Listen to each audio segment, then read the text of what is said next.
everybody. We're so glad you're with us today, yet again, on a wonderful. You keep a little lower than me. I have to lower myself down to get to your level.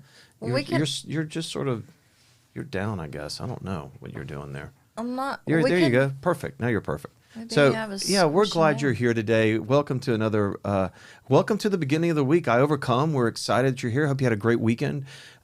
We continue to roll forward into the post-Easter. We don't want to let Easter die. We want Easter to continue. We want Easter to stay alive. Yeah, we want Easter to. What's the rest of the story? Easter. It is the rest. The rest of the story is Easter. Is the rest of the story. There's a lot more that takes place. So we're next 40 days. Yeah. So we're about to jump in. We're going to talk about a really cool appearance. We talked about Thomas last week, Doubting Thomas. We're all that. Go back and listen to that podcast. Great podcast. Today we want to talk about Peter and how he is restored, and that comes out of John 21:15-19. And so this is where Jesus.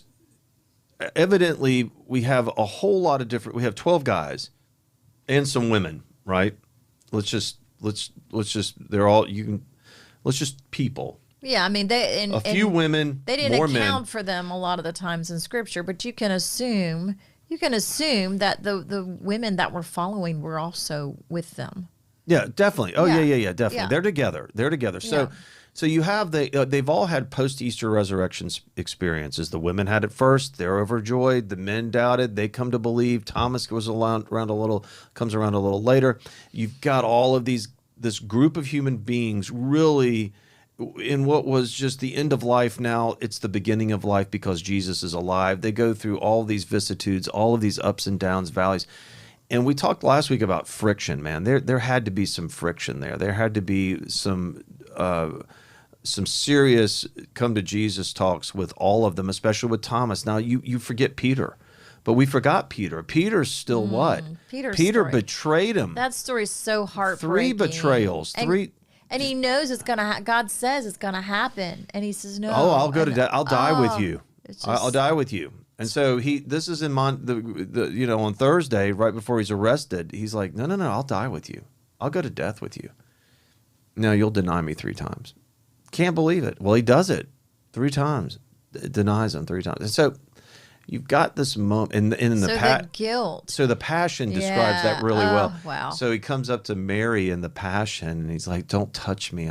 It's like, Mother, I'm not worthy. I'm not worthy." And so So where does Judas ends up hanging himself? Think about the guilt. The guilt Judas has is death. Yes. Suicide. So how many times do you think Peter contemplated that? Well, he felt so, I mean, you have to think about his heart. He just felt so angry with himself and guilty, and just the shame that he felt because he loved God. He loved Jesus. Yeah. And he did exactly what Jesus said he would do. I mean, he was the one who was at the foot washing, He was even like, Lord, you can't do, I'm not comfortable with you washing my feet, I mean, it's just heartbreaking to think about how that denial. Okay, so we have it. And he comes back to him. And he says, when they had finished breakfast, Jesus said to Simon Peter, "Simon, son of John, do you love me more than these?" John 21:15-19. So he goes through this, I love you. Then, but after every time he asks him the question, he does something very interesting. He says, feed my lambs, tend my sheep, feed my sheep. All right. So basically 3 times, the breakdown is 3 times he asks Peter if he loves him. Those are obviously 3 moments Peter gets to be restored from the 3 denials, right? Pretty simple to understand that. Mm-hmm. But it's interesting that after each one of them, Jesus says to Peter in response, what? If you love me, then what? Feed my lambs, tend to my sheep, feed my sheep, feed my lambs. And so I find that interesting because, Peter is simply, how does Peter feel?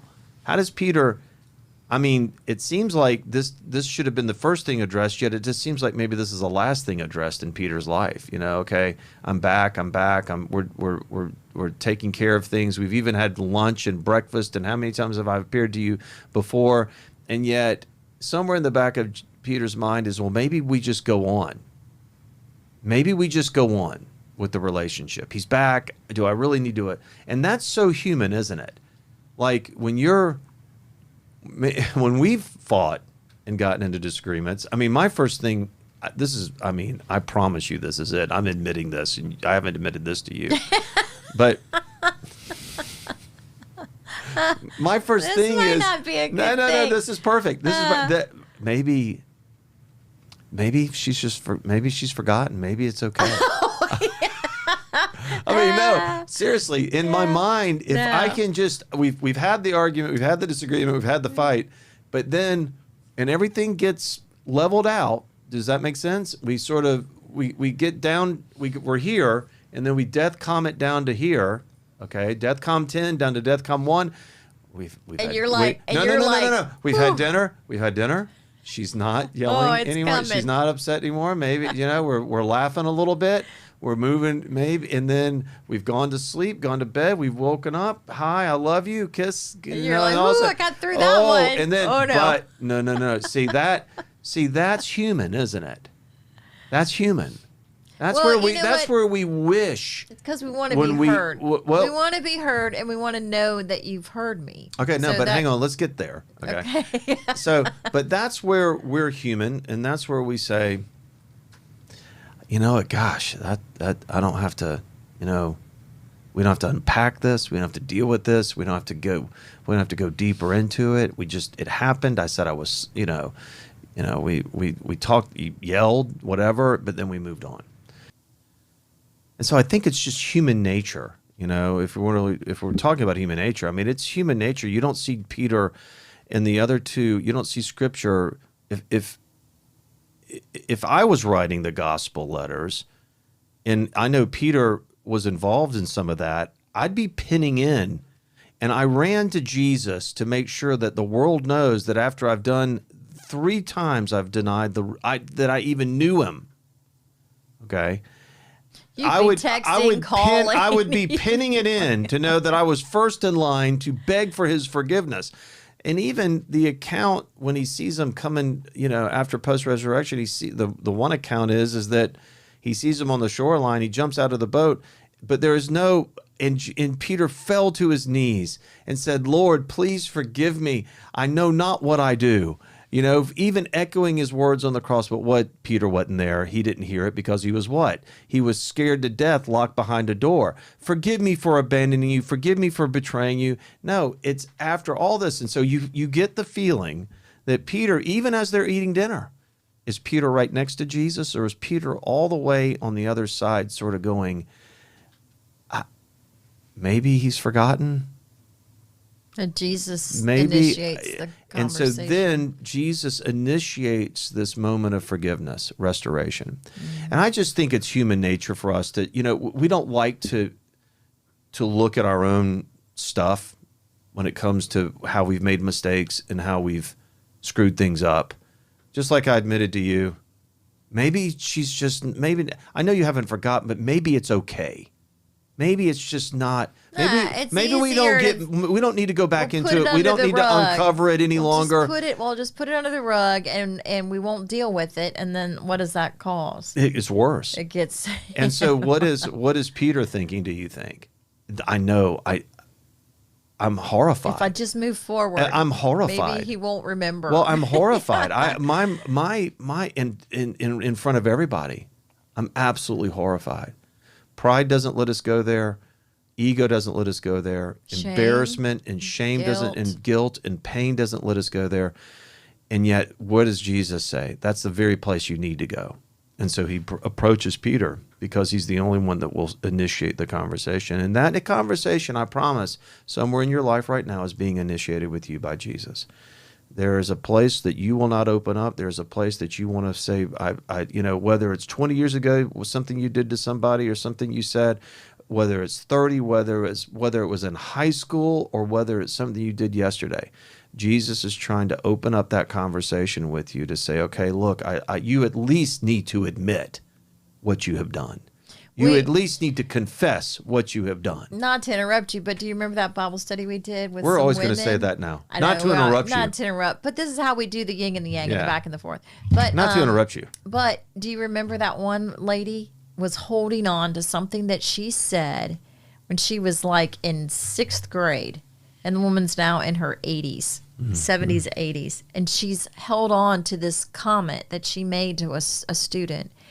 And she never apologized to her for it. And I could see the tears in her eyes when she was sharing the story with us, that she's held on to this. And so I look at Peter, and it was like Jesus was saying, I'm not going to let you. I have too much planned for you moving forward.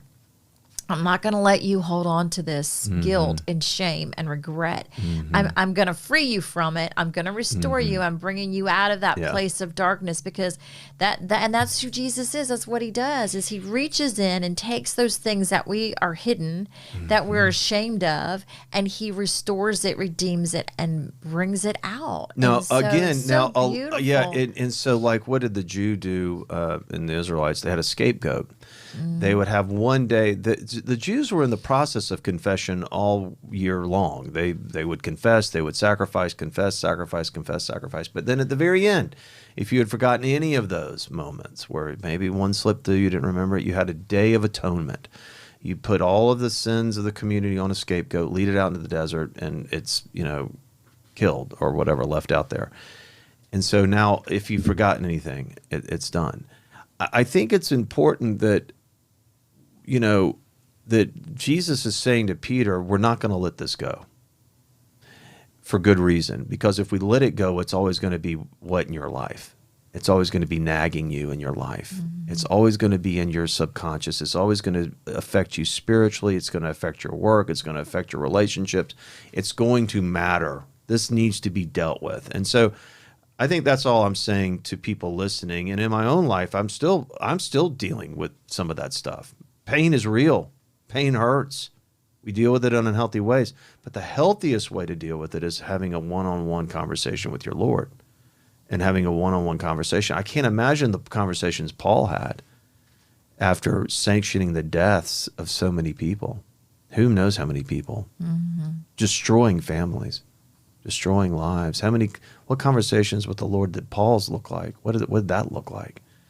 He couldn't ever go. I mean, what did it look like with those families? Stephen's family. They were scared of Paul. Well, they ran. They ran. They didn't want to. In fact, the guy they didn't want to get anywhere near him because they were afraid of him. Afraid they'd be next. How did he overcome that? Yeah. So you got a lot of this happening, but it's so important to Jesus for you, as much as it is. So is it going to affect Jesus in any shape, form, or fashion? Whether Peter deals with his shame and pain, probably. If you really look at it it would make Jesus sad, and it's never going to stop Jesus from pursuing that. Right. But what it really does affect is Peter. It affects us. Jesus knows that his love and grace can cover and restore. It's whether or not we do. And Peter has to come into that place of acknowledging what he has done is wrong and then moving forward with it. Now, right. I think that happens, right? I think certainly it has to happen because Peter's life is indicative of a life that he knew was forgiven and restored. But I think this is important, that as much as Jesus, so what are the disciples saying to Peter, do you think? Remember they were saying, who's the greatest? Who's the greatest? And they were saying, who's going to sit at the right and who's going to sit at the left? In fact, they even asked Jesus, They even get a mom. I forget who it was, actually. They get somebody to barter with Christ about who's the greatest and who's going to drink, sit at his right, his left. So the disciples, whether you know it or not, or believe it or not, have always from day one been vying for position. Well, that was the world that they knew. That was the kingdom that Jesus was overcoming, right. was that the place of honor, the seat of honor. I mean, what do you think that Peter was just made the rock before all of this happened, right? That he's going to be the church and the thing in which the church is going to be built. I mean, he's elevated in front of everybody. And so, do you think the disciples sense weakness? Maybe now Peter's here. Maybe I jump here. Let me get in the camera. There, where Peter was, maybe I can position. Do you think now that they are still thinking that now Jesus has come back, we're going forward with the plan? The game is on. Their game is on. I've been elevated. Peter's been benched. Yeah, benched. Peter's benched. And Peter's been benched because he denies him. Now, do you think the disciples just let that go? The next time Peter tries to open his mouth, but do you remember when you denied him 3 times? Yeah, but he was a leader, and so when he denied, then that created, then they all lost their place of understanding because he was a leader, and so he had to wrestle with that too. Right. So in front of all of them, what does Jesus do with Peter? He restores him in front of his community, and then he reinstates him. Right. So he said, "You're still the what? You're still the leader. Feed my sheep." Right. He restores spiritually, inwardly, and reinstates outwardly in front of the whole community. You might thought Peter was done. You might have thought this was a chance that you could bargain your own way above and beyond. You thought that maybe Peter doesn't belong. Instead, Peter is what? Intricately a part of my mission now. We're back to right where we started out. He's been forgiven. Think of the leadership lesson there. And he has moved forward. And now in fact, now he's probably going to be an even better leader because of understanding the mistake he made and moving forward in it, right? Unheard of in the church today. But the leadership, unheard of in spiritual relationships today. Well, in anything, I mean, there's so many times that people are let go, and there's no leadership. There's nothing said, nothing spoken, and then that's when the rumor mill and the gossip and all of that starts. And I was like, just look at when you want to see a leader. If you study leadership, you got to study Jesus, because he cuts all of that guessing work out with the rest of the group, because he reestablishes the relationship and restores him and reinstates him in front of them. Yeah. There's no question. There's not. They all saw him deny him. They all saw him hide. They all saw him deal and wrestle with the regret and in the pain shame and probably guilt and all of that. Yeah, for sure. They saw all of that. But what did they see? They saw a Lord and Savior that reinstated him. I think, wow, what if the church today was about reinstating people? What if it was about really the restorative work of forgiveness? I mean, what if that was really the case? Because I think if we saw that, we would see the church that would bring the kingdom come on earth as it is in heaven. Because that we don't see that. And that's how we handle conflict, and that's how we move forward, and that's how we, that's how we restore another funny spirit. The funny thing is that we don't see the people that are willing to forgive be elevated. We see the people that are willing to judge and cast out, the bullies, the ones that want to point the finger. They seem to rise up in that kind of leadership and those kind of systems. And and it really does end up hurting people. It really does end up breaking apart the body in a lot of ways. And Jesus understood that these 12 were the body. These 12 were the beginning. These 12 would be the ones. Still, the mission's still the same. And, then the Great Commission to go out and make disciples of all, that started with them. You forget that he doesn't fire them all and hire new people. He doesn't do a Kirby Smart where he comes into Georgia, and he gets rid of all the old leadership. And, and sometimes you have to do that, honestly. Sometimes the mission but he started out the mission with these people, So he's coming back to again use these people again, and he's poured into these people. It's not like Kirby never poured into these people. Sometimes you have to. If you have to be wise as a serpent and gentle as a dove, but you gotta you got to know when to, for the people that are with you and for you and the people that aren't. But Jesus knew these people were for him. They just didn't quite understand the mission yet. I still don't think they did. I think once they understood it wasn't about overthrowing the Roman government. This is a mission of love and grace and redemption and spiritual. This is about the kingdom and its future. Right. You know, they understood that it had nothing to do with power, except that all it had to do with was with eternity. You know, a relationship with God. And so it's a critical moment, this reinstatement of Peter, because it really is the model now for how they're going to deal with each other in the future, how they're going to support one another. They will be divided. They will split up and go, all just as he did 2 by 2s. They don't go as a force out into the world 12 on intact. They split up and go. They go their separate ways, and it is a monumental task that's in front of them. But it's going to happen how? Just as Jesus did. It's going to happen one-on-one with people, small groups. They're going to talk to somebody who's going to talk to somebody who's going to, and they're going to gather. They're going to speak the truth of the gospel and of love.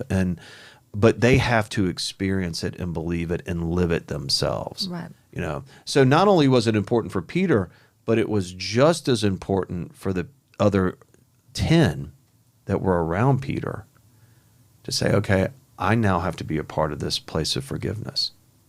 I might have been resenting Peter for his, popularity with Jesus before. Now I have to forgive and put all those other feelings I had away. Maybe I was starting to try to elevate myself over Peter. Maybe I was holding things against Peter. Maybe I was judging Peter. Now I have to be a part of this place of forgiveness. It's just not an isolated act of Jesus forgiving Peter and Peter receiving that. It's about everybody now seeing that and being a part of that. So I'm wondering where people listening to this are. Are they Peter? Are they in the group watching? Are they a place where they might be Jesus trying to reinstate and initiate forgiveness and reconciliation? We're all in all three of those places, aren't we? Every single day we're either initiating forgiveness, receiving forgiveness, or have the choice as we look at it. Or needing forgiveness, or we're on the outside either supporting it and being drawn into it ourselves as we have to forgive people that have done things that are wrong. How many times have you sat at the table of somebody that you knew just did something horrible, and in front of the whole group you decided to go sit with them and break bread? I guarantee you in high school that never happened. If you were a popular kid, you never sat with anybody unpopular. Why? You never, or you just wouldn't. And the opposite is true for those people as well, because we don't move together. We move in herds, don't we? We move with people of our affinity groups. So what we perceived as unpopular in high school, those kids were, didn't necessarily look at themselves like that all the time. They knew that they were being looked at by other people, but they had their own affinity group. They had their own things that they did. But did you ever see those people mixing during the day in high school? You never really did you, if you think about it? It's not human nature. Forgiveness brings what? Brings all of those people together. Reconciliation brings the people we never thought we would sit with, be with, engage with. It brings the disciples as they go out into ministry with the leper, the Gentile, the pagan, all of these different people, all because of that one. I almost can bet you, all because Jesus said, listen, you forgot about love one another as I have loved you. Let me show you what it really looks like. Right. Peter, do you love me? Do you love me? Do you love me? Now go out and do the same for other people. And the problem is we still are grown-ups acting like we're in high school. No, it's true. I mean, I did work in a church that had a school, and I'll never forget the little children do that. Just watching that. Well, actually, it'd be interesting. if you've really studied it. But it starts on the playground. When they're like 3, you start to see the ones that kind of... They're stronger. You see the leaders, and athletic, then you see the bully, and you see the insecurity person. You see it, and it kind of moves through. But I'll never forget, I went through, and a group of girls were sitting at a table. Oh, this is a good story. There was like maybe 3 or 4 people at the table. And then the other table had like chairs around. It was like 15 girls. And I'll never forget, I sat down, I plopped down. I said, hey, how's it going? And they said, well, we're not the cool table. That's the cool table. And I said, well, who says that's the cool table? Well, they say that's the cool table. I said, well, they believe that they're the cool table. I can see you doing this. I know. And I said, but let me tell you what's going to happen. There's a pecking order, and they're going to figure it out. And about 10 of those people are not going to be able to sit at that table. So you guys can be a table of welcome and hospitality and a place, and I guarantee you by the end of the school year, your table's going to be full. Yeah. And sure enough, that happened. And so I never really thought about Peter being squeezed out by some of the other disciples. You guarantee I never thought of that before, but you have to believe with the way people interact with one another that was happening. Human and they were nature. vying for power, and they were vying for that position, and and how glorious that Jesus reinstates Peter, pulls him out of his darkness, out of his shame, out of his regret, out of all of those things that had now weight on him. And even though he had seen Jesus, because I didn't pick this up before, he had seen Jesus, but it was a week later or 2 weeks later when he actually had this moment. So Jesus was able to understand. A couple of appearances before. Peter's struggling, and I'm big not time. going to let him continue to struggle because go. I need him. I need him for moving this thing forward.